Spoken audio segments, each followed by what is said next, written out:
Hi there, it's Stephanie. This screener is going to go through how I use Swish to create some flash rollover effects that act as a menu navigation for an articulate course that I built.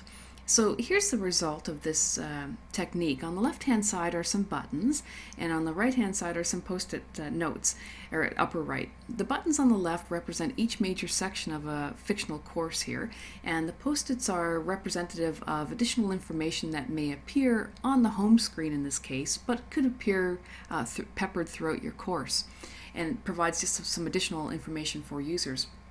So as I roll over each of the major buttons, you can see that some information is appearing on the right-hand side, but also that the buttons themselves are changing, and a sound effect is being associated with every time I roll over a button. On the upper right-hand side, the post-its are doing the same thing. Kind of a squiggly underscore appears as I roll over, along with the sound effect. If I click on course objectives, it's taking me to slide number 2 in this case, and displaying the information that's on slide number 2 in my PowerPoint file. If I click on the greater than sign in the lower left corner, it takes me back to slide number 1, which is the home screen, and from here I can select one of the other options. If I click on how it works, it takes me to slide number 8 in this case, and plays out the information that's there. So you can see that I am looking at published output within Articulate, and slide number 1 is the slide that contains this kind of transparent flash overlay that allows me to navigate within my course, but also provide some cool rollover effects too. Now, keep in mind that the design of this course was done entirely within PowerPoint. The buttons themselves aren't done within Flash or Swish. It's actually a transparent overlay that's occurring here. And let me show you, first off in PowerPoint, how I set this up.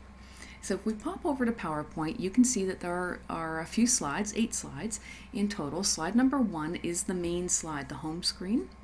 And this is where users would go back to navigate to different sections within the course. And you can see that there are some animated effects happening here when the person goes to slide number 1. Those 4 buttons on the left-hand side fly in at different directions. That's all that's happening. There aren't any hyperlinks on this slide or anything like that. The Flash file is going to take care of that for me. Slide number 2, though, does have all the standard hyperlinks. So slide number 2 is course objectives. If I were to click on the course objectives post-it, it takes me to slide number 2.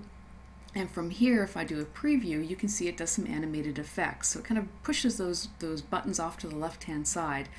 This button here, the greater than sign, is hyperlinked back to slide number 1. Now this is just in PowerPoint. The only slide that has the flash on it is slide number 1 in this example.